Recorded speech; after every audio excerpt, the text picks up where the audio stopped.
This is our very own South City মল।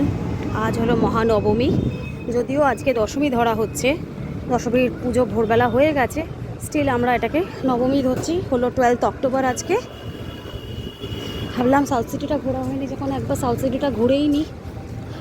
আমারও ফেরার দিন এগিয়ে আসছে, আর 3টে দিন আছি কলকাতায়। ভীষণ মন খারাপ, একটা করে দিন পাস হচ্ছে আর ভীষণ মন খারাপ করছে। আবার 1 বছর পর আসা, চেষ্টা করব তার আগে একবার আসতে, দেখি সেটা হয় কি না। চলুন আমি আপনাদের সাউথ সিটি ডেকোরেশনটা দেখাতে শুরু করি।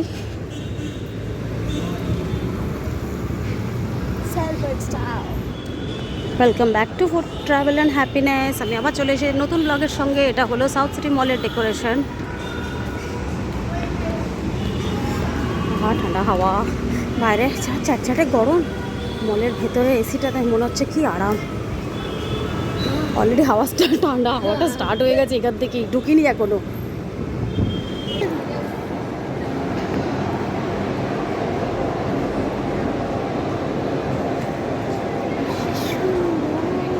ওইখানে মা দুর্গাটা ইয়েটায় কি কিউট। হ্যাঁ,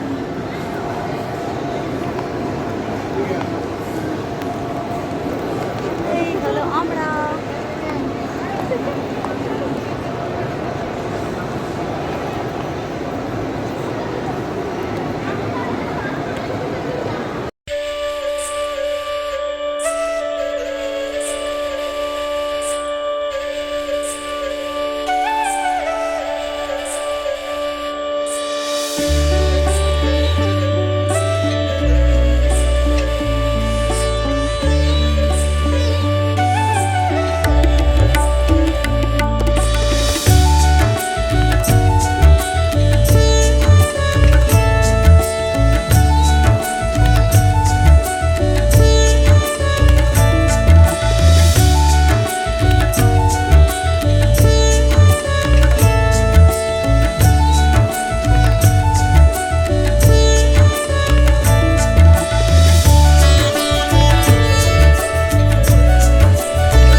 ওই যে মেয়ে এখানে পোজ করছে, এই যে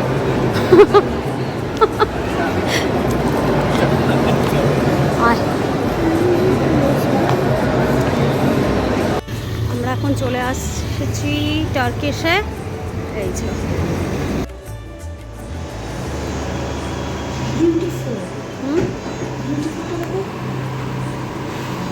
সব থেকে তোমার মনে হয় মেন ইয়েটা বাকলাভাটা নিয়ে না, বাকলাভাটা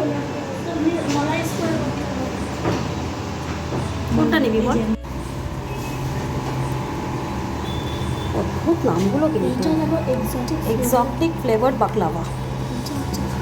নট ব্যাড,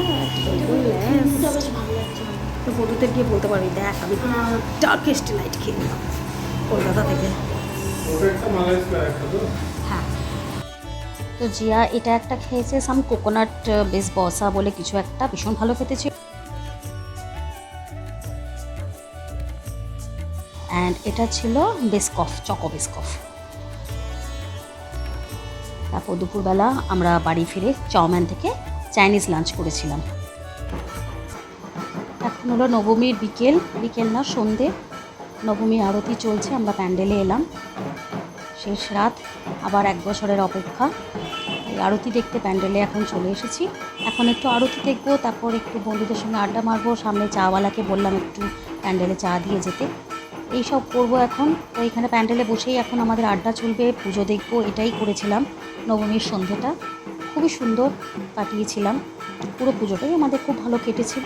আর নবমীর সন্ধ্যেটা এইভাবেই আমরা এখানে বসে, তারপরে একটু এদিক ওদিক হেঁটে, একটু খাবার খেয়ে, একটু রাত করে বাড়ি ফিরেছিলাম। তো ব্লগটা দেখতে থাকুন, আশা করি আপনাদের ভালো লাগবে।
ওখানে প্যান্ডেলে কিছুক্ষণ বসার পর আমরা ভাবলাম একটু গল্ফিং ফেস টুর মণ্ডপটায় আরেকবার ঘুরে আসি। তো তখন দেখছি এখানে অলরেডি সিঁদুর খেলা স্টার্ট হয়ে গেছে। কিন্তু যেহেতু আপনাদের বললাম যে নবমী দশমী তো আপনারা সবাই জানেন একদিনে ছিল, পাবলিক সেটাকে নবমী ধরেছে, কিন্তু কিছু কিছু মণ্ডপে সিঁদুর খেলা শুরু হয়ে গেছিলো। আর এখানে ফাংশান অলরেডি নবমীর রাতের ফাংশান, যতই আমরা ওটাকে দশমী ধরি, কিছু মণ্ডপে সিঁদুর খেলা হচ্ছিল, আবার কিছু মণ্ডপে নবমীর আরতি পর্যন্ত হয়েছে, যেখানে মানে দশমীর পুজো হয়তো করেছে কিন্তু রাতের যে সন্ধ্যের যে আরতি হয় সেটা কিন্তু হয়েছিল। তো সেই জন্য সেই মণ্ডপে বসে আমরা সন্ধ্যা আরতি দেখে এখন আমরা চলে এসেছি ফেস টুর সামনে যে প্রোগ্রামটা হচ্ছে।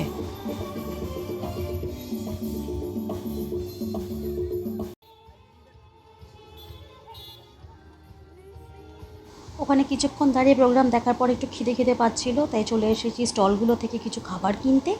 মেয়ে একটু মোমোর বায়না করছিল, তো পাশেই বাবা মোমো স্টল ছিল, তো আমরা বাবা মোমো থেকেই 2 প্লেট বাবা মোমো নিয়েছিলাম। আর এখানে খুব ভালো চপ, ফিশ ফ্রাই পাওয়া যাচ্ছিলো, তো ফিশ ফ্রাই প্রচুর খেয়েছি, তাই জন্য ভাবলাম সেদিনকে মোমো খাওয়া যাক। আবার মোমো খেয়ে কিছুক্ষণ ওখানে স্টলে বসে আবার দেখছি একজন নতুন সিঙ্গার এখানে গান গাইতে এসছে। মেয়েটা খুব সুন্দর গানটা জমিয়েছিল, খুবই ভালো লাগছিল।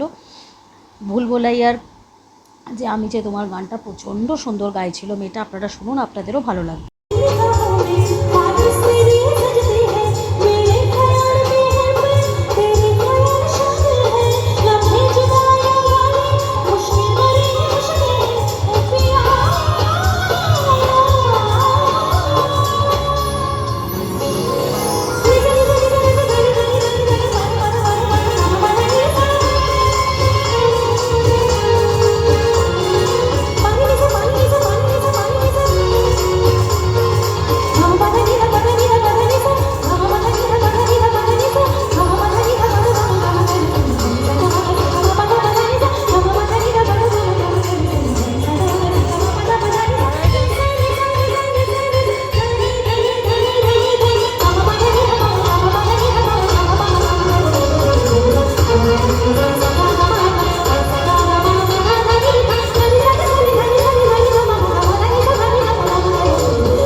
সামনেই একটু মেলা বসেছিল, প্রত্যেক বছর বসে এই সব ছোটোখাটো জিনিস নিয়ে, ভীষণ ভালো লাগে। এগুলোই একটু দেখছি, ভাবছিলাম কিনবো না, কিন্তু এমন কিছু দাম না, 50 টাকার মতন 100 টাকার মতন দাম ছিল আর কি। শুভ বিজয়া সবাইকে, মিষ্টি দিয়ে শুরু করলাম আজকের ব্লগটা। এখন চলে এসেছি পাড়ার মণ্ডপে, এখন হবে বরণ করা। আমি আর ভাইয়ের বউ, আমার বন্ধু, আমরা 3 জনই সেজে গুজে চলে এসেছি। প্রচণ্ড গরম লাগছিল, দেখতেই পাচ্ছেন কীভাবে হাত দিয়ে এই সামনে আমার এই ভদ্রমহিলা দাঁড়িয়েছিলেন, নিজেকে হাওয়া করার চেষ্টা করছেন। একজন অলরেডি ওখানে মাকে বরণ করছেন, লাইন আছে তাই আমরা লাইনে দাঁড়িয়ে আছি। ওই মুহূর্তে কিছুটা ভিডিও করেছে, আরেকজন এখন গেছেন মাকে বরণ করছে। ব্লগটা দেখতে থাকুন।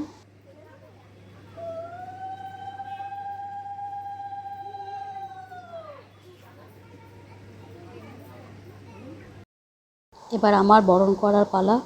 এখানে আমার কাছে কোনো ভিডিও মোমেন্টস নেই, তাই ছবি আপনাদের কাছে তুলে ধরলাম। এই যে এখানে আমি অলরেডি মাকে বরণ করার জন্য ওখানটা উঠেছি, সিঁড়িটা একটু নড়বড় করছিল বলে একটু ভয় লাগছিল। যাই হোক, সিঁদুর খেলাও হয়ে গেছে, মেয়ের সঙ্গে একটা ছবি তুলে নিলাম। আর এখন মেয়ে নিজের বইগুলো একটু মায়ের পায়ে ছুঁয়ে নিচ্ছে। দর্পণে মায়ের মুখ দর্শন করে নিলাম। আবার এসো মা, সবাইকে ভালো রেখো, তুমি নিজেও ভালো থেকো। এখন কালো মেঘ করে এসছে, বৃষ্টি নামবে, তাই তাড়াহুড়ো করে বাড়ি ফিরছি। বাড়ি ফিরে এখন আমাদের দুপুরের লাঞ্চ হলো মাটন ভাত। দশমীর বিকেল, মা অলরেডি লরিতে উঠে গেছে, মন ভীষণ খারাপ। এখন হবে ধনুচি নাচ, ওই দেখে বিসর্জন দেখে তারপর আমরা বাড়ি ফিরবো। প্যান্ডেল খালি, ভীষণ মন খারাপ লাগছে, মানে এতটাই মন খারাপ লাগছে যে কি বলবো আপনাদের। সবারই হয় এটা, খুবই একটা ন্যাচারাল ফিলিং।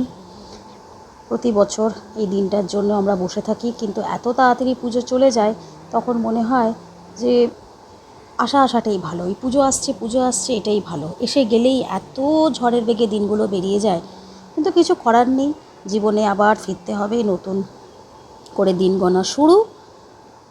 তো আপনারা এবারে ধনুচি নাচের কিছু ভিডিও আমি শেয়ার করছি, আপনারা দেখুন, আশা করি ভালো লাগবে।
ধনুচি নাচ এবার স্টার্ট হচ্ছে।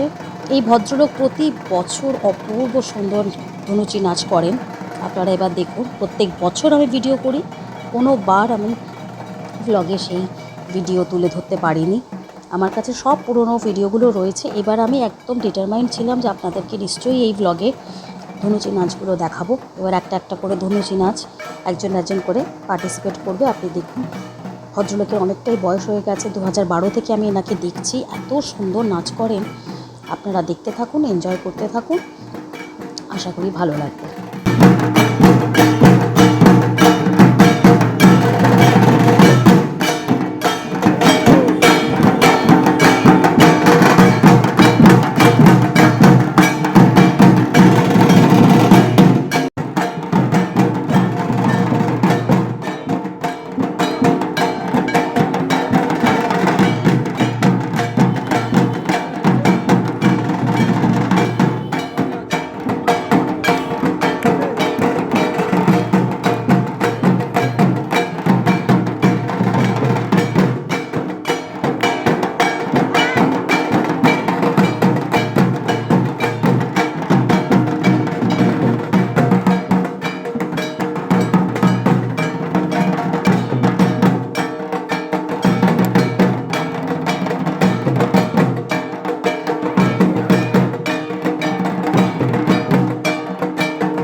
এই মেয়েটি আমার ভাইয়ের খুব ছোটোবেলার বন্ধু, স্কুলে একসঙ্গে পড়েছে। এবার ওর টান ধনুচি নাচ করার। খুব সুন্দর নাচলো, খুবই ভালো লাগলো দেখতে। আপনারাও দেখুন আর এনজয় করুন।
এই বাচ্চা মেয়েটাও খুব সুন্দর করে নাচলো। এবার ওর টান, ও এবার একটু ধনুচি নাচ করে নিচ্ছে। আশা করি এতক্ষণ আপনাদের ব্লগটা খুব ভালো লেগেছে।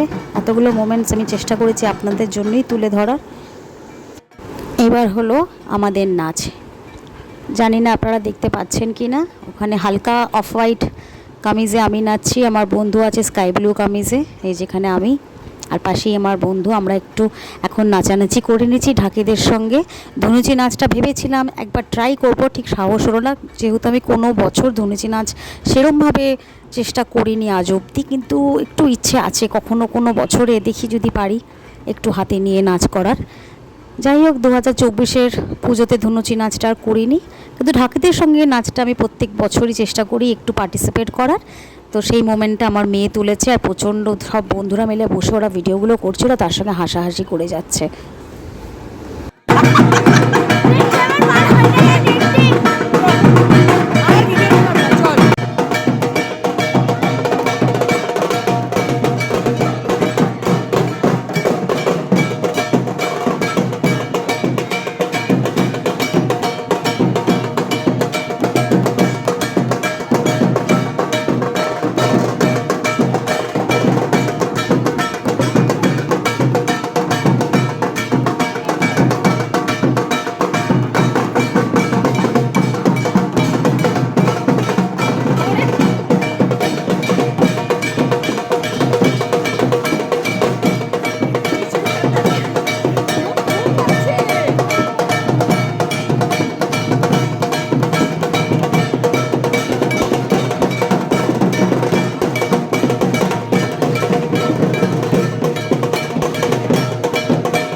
দেখতে দেখতে আবার আমরা চলে এলাম সেই মুহূর্তে, মায়ের বিদায় বেলা।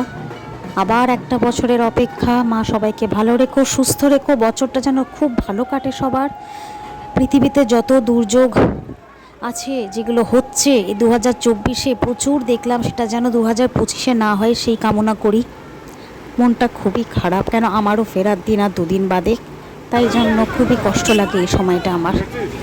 প্রত্যেক বছর আমি চেষ্টা করি ভাসান অবধি যাওয়ার, কিন্তু সেটা পসিবল হয় না। একবারই যেতে পেরেছি, একবার কি দুবার বোধহয় যেতে পেরেছিলাম। চেষ্টা করি যাদবপুর 8B মোড়টা অবধি ঠাকুরের সঙ্গে আমরা ঢাকিদের সঙ্গে নাচতে নাচতে মোড়টা অবধি যাবো, ওখান থেকে ট্রাকটা বাদিকে ঘুরে যায়। তো সেইটুকু অবধি তুলে ধরার চেষ্টা করেছি। সবারই এই সময়টা খুবই খারাপ লাগে, জানি, ভীষণই একটা ন্যাচারাল ফিলিং এটা। প্রত্যেকেরই মন খারাপ হয়ে যায়। পুজো শেষ, পুজো আসবে, বাড়ি ফিরবো, এটা একটা অদ্ভুত আনন্দ প্রতি বছর আমি যেটা পাই। আগে ছিল শ্বশুরবাড়ির থেকে মার বাড়ি, যেটা খুবই কাছে আমার, কলকাতায় যখন ছিলাম। আর এখন হয়ে গেছে টিকিটের চিন্তা, টিকিট পাবো কি পাবো না, এত রাশ থাকে, এত রাশ থাকে টিকিটের। মানে এই জুলাই থেকে বা জুন মাসের শেষে থেকে আমি চেষ্টা করি যেন ঠিকঠাকভাবে টিকিটটা পেয়ে যাই। ফ্লাইটে তো জানেন মানে ফেস্টিভ্যাল টাইমে কতটা হাই ফেয়ার হয়ে যায়, একেবারে আকাশ ছোঁয়া দাম হয়ে যায়। যার জন্য চেষ্টা করি ট্রেনেই ট্রাভেল করার। হ্যাঁ, একদম পসিবল না হলে ফ্লাইটে করতেই হয়, যেটা আমাকে আগেও করতে হয়েছে। যাই হোক, এবারে তো আপনারা দেখলেন আমরা ট্রেনেই এসেছি, ট্রেনেই ফিরবো। ট্রেন জার্নি আমার বরাবরই ভীষণ প্রিয়। আর মেয়ে যতদিন ছোট আছে ততদিন চেষ্টা করি ট্রেনেই ওকে নিয়ে যাওয়ার, যাতে ওরও ছোটোবেলার সব মুহূর্তগুলো মানে খুব সুন্দরভাবে ওর যেন ছোটোবেলাতে মনে থাকে যে মার সঙ্গে ট্রাভেল করতো ট্রেনে। যেরকম আমি আমার ছোটোবেলায় বাবা মা ভাইয়ের সঙ্গে রাউরকেল্লা টু কলকাতা, কলকাতা টু রাউরকেল্লা প্রচুর করেছি, যার জন্য ট্রেনটা আমার কাছে একটা অদ্ভুত মানে ভীষণই মনের কাছের একটা মোড অফ ট্রান্সপোর্ট। তাই জন্য মেয়েকেও চেষ্টা করি সেই ছোটোবেলাটা দেওয়ার। ও ভীষণ এনজয় করে ট্রেন জার্নিটা। হ্যাঁ, এখন উপায় না থাকলে তো আমাদের প্লেন করতেই হবে, সেটা তো কিছু করার নেই, কিন্তু হাতে সময় থাকলে চেষ্টা করি ট্রেনেই আমরা ট্রাভেল করার। যাই হোক, এই করতে করতে আমরা অলরেডি চলে এসেছি অনেকটা। আশা করি এই ব্লগটা আপনাদের ভালো লেগেছে। যদি ভালো লেগে থাকে তাহলে প্লিজ একটা লাইক করে দেবেন, শেয়ার করে দেবেন অ্যান্ড সাবস্ক্রাইব করে দেবেন আমার চ্যানেলটা। আর সবাই খুব ভালো থাকবেন, সুস্থ থাকবেন আর অনেক আনন্দে থাকবেন। আমি আবার চলে আসবো খুব তাড়াতাড়ি একটা নতুন ব্লগ নিয়ে। Till then take care, bye bye.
এই যে ঢাকি দাদারা চলে যাচ্ছে, মন খারাপের দিন শুরু, খুব খারাপ লাগছে। ও দাদা, ও দাদা, ও ঢাকি দাদা, এই যে এদিকে এদিকে, এই যে আমার হাতটা, ও ভাই এদিকে এদিকে, ওপরে ওপরে ওপরে আসবেন, ওপরে, আচ্ছা ঠিক আছে। ঢাকি দাদারা এবার আমাদের বাড়ির গেট দিয়ে ঢুকলো, ওপরে আসবে বকশিস নিতে। ঢাকের আওয়াজ, গেট দিয়ে ঢুকে গেছে তাই দেখাতে পারছি না। ঢাকের আওয়াজ পাওয়া যাচ্ছে অলরেডি, খুব খারাপ লাগছে। এসো ভাই, ভালো থেকো। আবার দেখা হবে সামনে বছর, ভেতরে টাকা আছে তাই খামে করে দিলাম, ঠিক আছে? ভালোভাবে যেও, সাবধানে যেও, সাবধানে যেও। বাড়ি কোথায় তোমাদের? হ্যাঁ, বাস্তবে সেটা কত দূর এখান থেকে? কলকাতা থেকে অনেকটা না? ঠিক আছে, ভালো থেকো, আবার সামনে বছর দেখা হবে।